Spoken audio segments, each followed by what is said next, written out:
Agora tá bom, já. Ótimo. Beleza. Boa tarde a todos. Boa tarde. O amor de Deus e de Jesus nos envolva nesta tarde.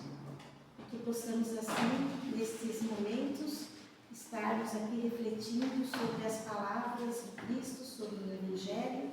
Possamos, neste momento breve que estaremos aqui, estarmos aqui realmente presentes, de corpo, de alma, de mente, que as coisas do nosso dia a dia fiquem lá fora e que possamos estar aqui para refletir, porque a reflexão nos auxilia muito na nossa evolução. E o Evangelho é o nosso norte, Jesus é o nosso mestre e o nosso guia. Então, hoje, eu vou trazer para o nosso momento da reflexão, sede perfeitos. Esse momento desse Evangelho, como diz Kardec aqui, é para a nossa evolução. Não é para imaginarmos que o Cristo disse que seremos perfeitos como Deus. Não é isso. É uma visão nova, é uma visão justa do Criador. Que Jesus nos traz, que essa visão justa do Criador, que nós, humanidade, estamos nos afastando pouco a pouco. Nós estamos com a era do iluminismo, com a era do materialismo, nós estamos deixando a religiosidade, que é Deus, de lado. Então, quando Jesus veio e disse sede perfeitos, é no sentido da nossa evolução constante, pois estamos aqui, espíritos, vivenciando este momento para a nossa evolução. E o que é a nossa evolução? Se não alcançarmos momentos melhores.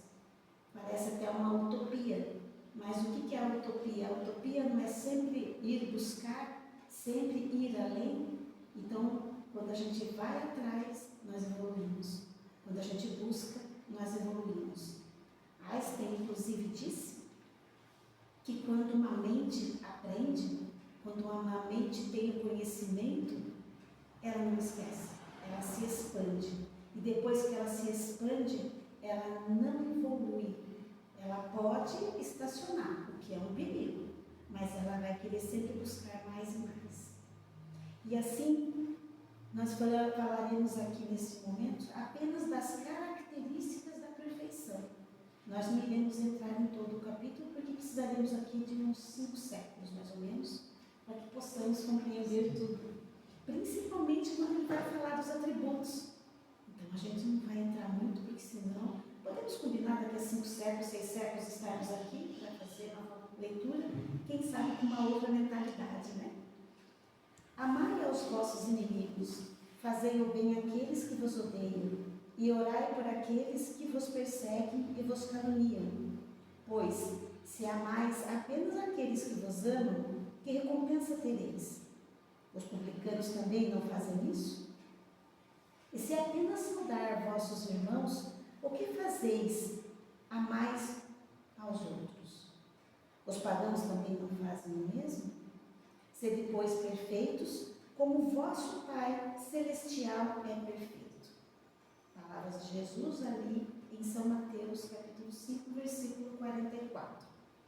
Aqui é muito interessante nós abordarmos o verbo vosso. Jesus, nas suas palavras na Bíblia, ele cita Deus, o Pai, em 3 verbos. O vosso, que é para vocês, se eu nesse lugar estaria aí, o vosso. Ele fala o meu, que aí é uma particularidade de Jesus, a sua intimidade dele com Deus. Então ele fala meu Pai, e ele fala nosso Pai. Então são 3 momentos distintos. Então neste momento ele está dizendo vosso Pai, porque ele está direcionando esse Evangelho, ele está direcionando esta leitura para vós. E ele não está inserido, porque ele já sabe dos conceitos. Ele não está dizendo para o nosso, porque ele também já tem o conhecimento. Ele está dizendo apenas, exclusivamente para vosso Pai. Isso é importante compreendermos. E ele diz, depois desta leitura, Allan Kardec refere: visto Deus possuir a perfeição infinita em todas as coisas, esta máxima, sedes perfeito como vosso Pai Celestial é perfeito, tomada ao pé da letra, pressupõe pressuporia a possibilidade de atingir a perfeição absoluta. Se fosse permitido a criatura ser tão perfeita quanto o Criador, ela ou igualaria o que é inadmissível. Mas os homens a quem Jesus falava não teriam entendido essa nuance, pelo que ele se limita a apresentar-lhes um modelo e lhes dizer que esforça-se em atingir. Vamos entender aqui. O que Kardec explica nesse sentido? Ele está colocando uma maneira radical. Jesus estava num momento que precisamos compreender de uma época de um povo muito agressivo, um povo muito imaturo, como uma criança, mas uma criança rebelde. Então ele não poderia chegar e falar para eles da verdade absoluta, porque eles não teriam conhecimento, não teriam capacidade de compreender. Tanto que todas as falas do mestre é falado em parábola, porque era dentro da realidade do contexto daquelas pessoas. Isso precisa ser compreendido. Hoje nós, com o Consolador prometido, com o conhecimento que temos do Espiritismo, sabemos o que Jesus queria mais ou menos dizer.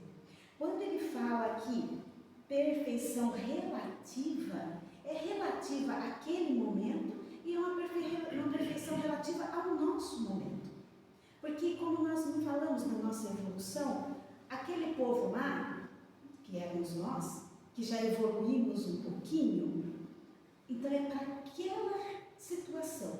E hoje o ser desperfeito é para a nossa situação relativa atual que estamos vivendo. E quando a gente apresenta o vosso relativo, a vossa relação, a vossa perfeição relativa neste momento, é para o conhecimento que cada um tem de Deus dentro de si. É para o conhecimento que cada um de nós temos dos atributos de Deus. Se eu sei de um atributo de Deus que é justiça, e eu guardo isso dentro de mim, e isso abre a minha consciência, eu não consigo fazer diferente. Porque se eu fazer diferente da justiça, que é a justiça divina, a minha consciência irá cobrar. Isso significa uma evolução. Então é dentro das características dos atributos que cada um tem dentro de si, que é o ser desperfeito. Então, nesse sentido de compreensão, que precisamos compreender quem é Deus, o que é Deus. Como diz no item número 10 do Livro dos Espíritos, quem é Deus? Não pergunta quem é, o que é, como é. Quem é Deus? Esta é a pergunta. Então, para podermos compreender isso, precisamos nos entender como espíritos numa jornada evolutiva, dentro de um planeta Terra, que nos acolheu como uma instituição escolar, que estamos revestidos neste corpo como se fosse um uniforme, para que possamos melhorar e evoluir. Se numa quinta série eu aprendo X coisas, na sexta eu aprendo X, na sétima X, correto? Aquilo não sai mais de mim, é intrínseco, é meu, e isso é evolução. E quando eu chego para cada um de vocês e pergunto o que você compreendeu, você desenvolveu o quê? Uma perfeição dentro daquele momento relativo que você estava. E segue Allan Kardec explicando aqui. É necessário, portanto, entender, por essas palavras de Jesus, que Jesus falava da perfeição relativa, aquela que a humanidade é capaz de atingir, que faz chegar mais próxima da divindade. Então, se eu tenho compreensão dos atributos de Deus e sei que aquilo é realmente justo, eu estou me aproximando um pouco mais dele. Essa é a proposta. Estou cada vez me aproximando mais de Jesus. Nesse sentido, segue toda ele dizendo que a essência da perfeição é o quê? É a caridade. Então, se nós estamos querendo nos aproximar de Deus, que é soberanamente justo e bom, caridoso e amor, não tem como eu não ser diferente de que fazer a caridade, ser boa e ser justa. Então, aí a gente consegue fazer a nossa autoanálise para a nossa melhor evolução. Não há como amar, não há como evoluir se não houver caridade. E a caridade não se limita à doação de cesta básica, a caridade não se limita à doação de roupa,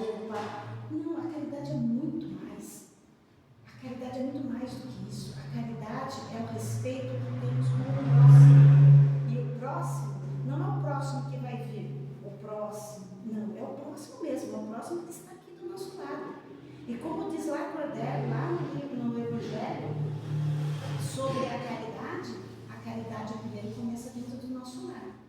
Pois é lá que nós nos burilamos. É lá que está o aperfeiçoamento do Espírito.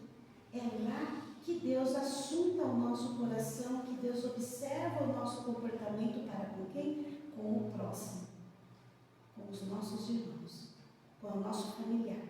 E dentro do nosso ambiente, da nossa casa, é aquilo que a gente vai levar para a sociedade, para o nosso ambiente de trabalho. Porque ser espíritas dentro da casa espírita é muito fácil. Ser espírita, lendo o Evangelho, é muito fácil. Eu quero ver ser espírita no dia a dia lá fora. Ser espírita fora das paredes, fora dos confrades. É na fila do banco, é no trânsito. É lá que nós vamos desenvolver a paciência, a resiliência, a indulgência. É lá. E aí, eu iria falar do perdão. Mas muitas vezes nós estamos muito preocupados, e nós falamos isso, nós espíritas. A gente precisa perdoar. Nós precisamos perdoar, porque senão eu não vou ter um tijolinho no céu. Eu não vou ter um momentinho lá com Deus, eu preciso perdoar. Mas a pergunta da tarde não é eu perdoar. Será que me perdoaram? Essa é a pergunta. Será que o outro me perdoou? Porque eu também sou uma pessoa que causa algum tipo de aversão ao outro, algum tipo de desconforto ao outro. E será que ele me perdoou? Será que eu estou tratando o outro de uma forma ríspida e estou querendo ser bem tratada? Essa é a pergunta. Será que os outros me perdoaram? E segue Allan Kardec. Com efeito, ao se observar os resultados de todos os vícios, e mesmo do simples defeito que reconhecerá, que não há um só que não se altere, mais ou menos, o sentimento da caridade, pois todos têm o seu princípio no orgulho e na vaidade, que são a negação, e por isso, porque tudo o que supervaloriza o sentimento da personalidade, destrói ou pelo menos enfraquece os elementos da verdadeira caridade, que são a beneficência, a indulgência, a abnegação e o devotamento. Então nós vamos ficar só na caridade, porque como eu disse, a gente vai precisar de 5.000 anos para a gente poder tratar todo esse negócio aqui. Porque evoluir é um processo lento, porém contínuo. Então a caridade é o cerne para a nossa melhor evolução, para sermos melhores, para sermos perfeitos. Para isso, a gente precisa ter um conceito muito claro em mente, que o Espiritismo, na verdade, ele não precisa de defensor. O Espiritismo, na verdade, ele precisa de testemunhas, de pessoas que pratiquem o Espiritismo, de pessoas que pratiquem o que o Cristo falou. Não que fiquem só adorando Cristo, adorando se ele entrou de cavalo, se ele entrou de jegue, se ele estava se teve tapete na hora que ele entrou, não. É a vivência no nosso dia a dia, é a nossa ascensão moral. É isso que o Espiritismo pede. Mas para não ficar difícil a nossa conversa, a gente pede recurso para Emmanuel, porque quando a coisa começa a ficar puxada, difícil, Emmanuel nos esclarece muito com relação a isso. Lá no livro Nascer e Renascer, da obra mediúnica dele, com o Chico Xavier, no capítulo Diante da Perfeição, Emmanuel diz o seguinte, para elucidar mais ou menos com uma clareza o que Kardec já disse e este trecho da Bíblia. Esta foi a advertência do Senhor ao nosso coração de aprendizes. Aprendizes. Então é uma advertência para nós, aprendizes, que estamos buscando sempre a nossa melhora, sempre a nossa evolução. Não somos completos, não estamos completos. Todavia, a maneira do verme, contemplando a estrela longínqua, sabemos quão imensa é a distância que nos separa da meta. Então, quando ele fala aqui, ele quer nos colocar como somos pequenininhos diante da imensidão do universo que Deus cuida. O quão é pequeno, o quão somos pequeninos e muitas vezes o quão somos egoístas. Em pequenas migalhas nos apegamos e nos tornamos ferozes. Mas Emmanuel volta. Impedimentos, compromissos e inibições fluem do nosso ontem, asfixiando-nos a momento de hoje, o anseio de movimentação para a luz. Sim, trazemos do passado muitas marcas, trazemos do passado alguns defeitos, sim, mas essa é a proposta da reencarnação, não é? Nos aprender, evoluir, melhorar. A proposta da reencarnação é melhorar o que fizemos e não adquirir mais no hoje. Porque senão vai somar. 1 mais 1 é 2. Aí lá na frente a conta vai ficar meio puxada. Entretanto, se ainda nos situamos tão longe do justo aprimoramento que nos entregará na magnificência divina, é imperioso começar a grande romagem, oferecendo ao avanço as melhores forças. Ou seja, é agora que nós precisamos começar a nossa caminhada, a nossa jornada rumo à evolução. Não é esperar, quando me aposentar eu vou começar a melhorar. Quando arrumar outro emprego eu vou melhorar. Quando eu mudar de casa as coisas vão mudar para mim. É agora, é hoje, é neste momento. Ninguém, e Emmanuel agora vem colocar alguns tópicos para que possamos compreender o que é diante da perfeição. Ninguém exige que seja de imediato o paradigma do amor que o Mestre nos legou, mas pode ser desde agora o cultor, ou seja, o criador da compreensão e da gentileza dentro da tua própria casa. Às vezes a gente está achando que a obra tem que ser grande, né? Monumental. Eu preciso mudar, então eu vou mudar geral, radical. Dá para construir uma casa do telhado para baixo? Não dá. É de baixo para cima, não é? Dá para eu fazer o máximo, fazer um espetáculo, um arraso lá fora? Chamo banda, chamo filmagem, chamo o povo do Facebook, chamo o povo do Instagram, filme, aí arraso, faço e aconteço, mas dentro da minha casa eu sou a pior das pessoas? Dá para ser assim? Não dá para ser assim. Então, a compreensão e a gentileza, olha que palavra sugêneres, gentileza. E às vezes somos cruéis com os nossos dentro de casa e somos doces com os povos lá de fora. É uma verdade. Às vezes a gente fala bom dia, tudo bem, e saímos de manhã para trabalhar, sequer damos um tchau e um bom dia. Então, temos compreensão e gentileza dentro da tua própria casa. E Emmanuel segue.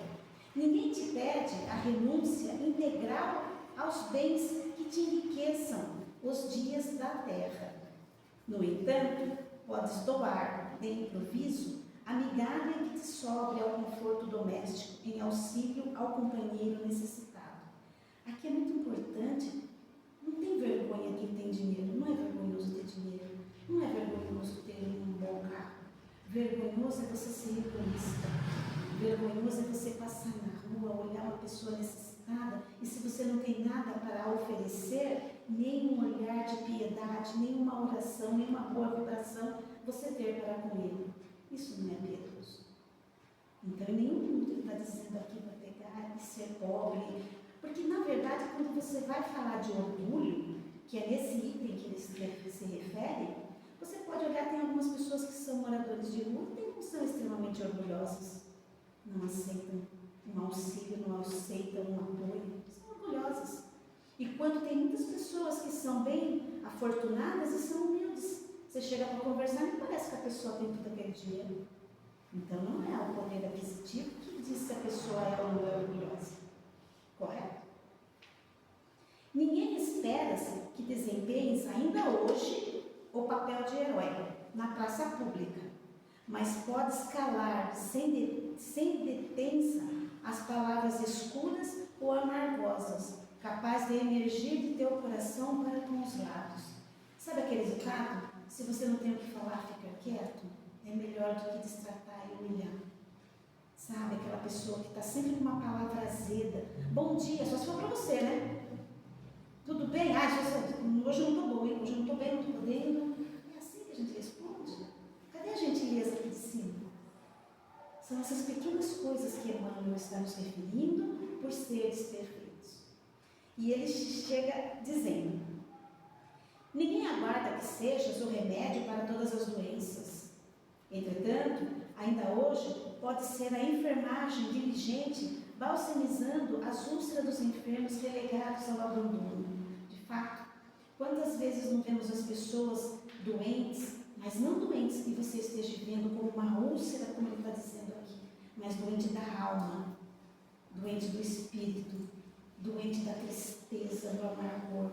Quantas pessoas, o nosso número no Brasil, infelizmente, aumentou muito de depressão e de suicídio. E nós não temos palavra para chegar para uma pessoa e acolher, ouvir. Então, não vamos ser o remédio, não vamos ser a pessoa que vai salvar a humanidade, não vai ser, mas você vai ser a pessoa que vai fazer a diferença na vida daquela pessoa. A humanidade pode ser que a gente não resolva mesmo, não dá, é bastante gente, mas aquela que te procurou, aquela que está do teu lado, você pode salvar. Com uma palavra, com carinho, com afeto, ou então até o ficar quieto, a presença. Tem um romance que fala de uma mulher, o marido sai para pescar todas as 5 horas da manhã. E é um romance, mas eu não vou falar na questão poética, porque eu sou péssima. Mas as amigas falam: eu não limpo o peixe do meu marido, ele vai pescar, eu não vou limpar. Ele que pesca, ele que limpa, ele que faça. E ela faz o quê? Ela simplesmente, quando o marido chega, ela senta e fica próximo dele. É a presença, não é o ato, não é o fazer, é a presença da pessoa. E essa poesia, ela reflete isso na gente. Muitas vezes a pessoa está do teu lado, você não precisa ficar falando, mesmo porque um suicida, um depressivo, uma pessoa que tem fobia, ela não vai ter tempo para ficar te ouvindo, ela não vai conseguir absorver o que você está querendo dizer, mas ela vai sentir a tua presença. No livro Libertação, lá eles falam, Gregório fala: mas eu sou uma pessoa boa, sou aquilo. Eu falo assim: mas não é o que eu estou percebendo na tua vibração. Então, não é o que a gente fala, é o que a gente vibra.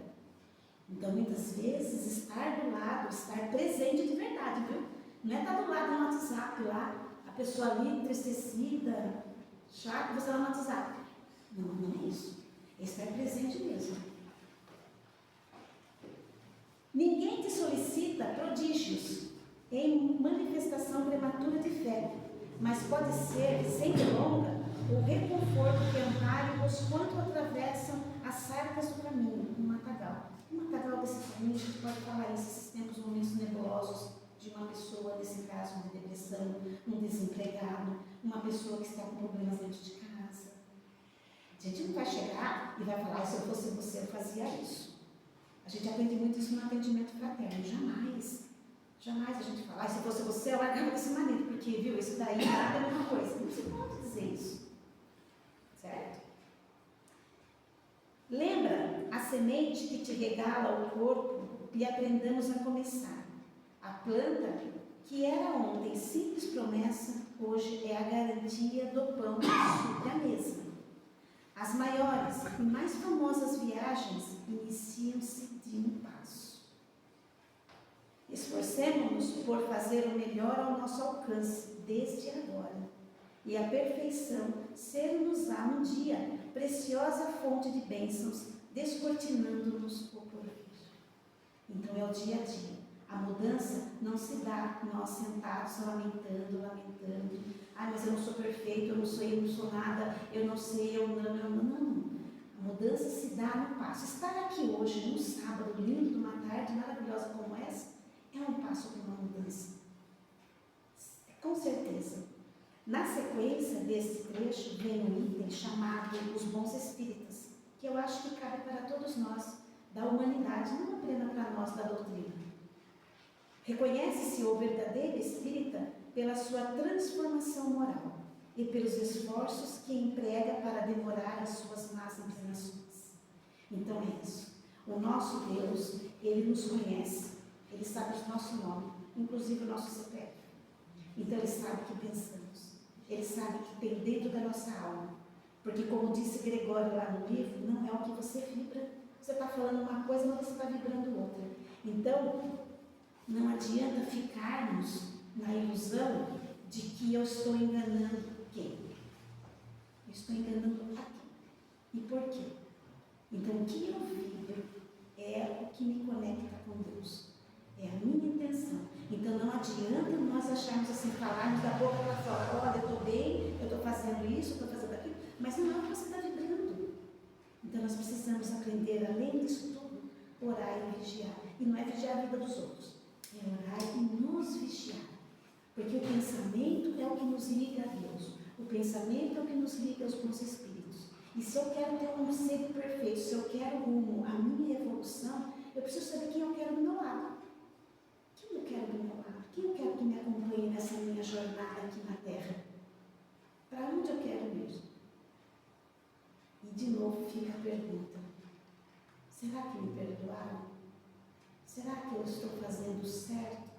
Quando eu fico nessa dúvida, eu lembro de um texto que tem no livro de Divaldo, que Joana de Ângeles disse: se você está na dúvida do que você está fazendo, se está certo ou se está errado, imagine que Deus, que Jesus está olhando o que está do seu lado. Coloque-se. Será que Jesus faria isso que eu estou fazendo? Será que Jesus responderia da maneira que eu estou respondendo? Fica fácil daí? Eu agradeço a todos pela oportunidade das nossas reflexões. É um constante aprendizado. Eu agradeço muito a esta casa, que para mim eu tenho um carinho muito enorme, e que todos tenham uma excelente semana.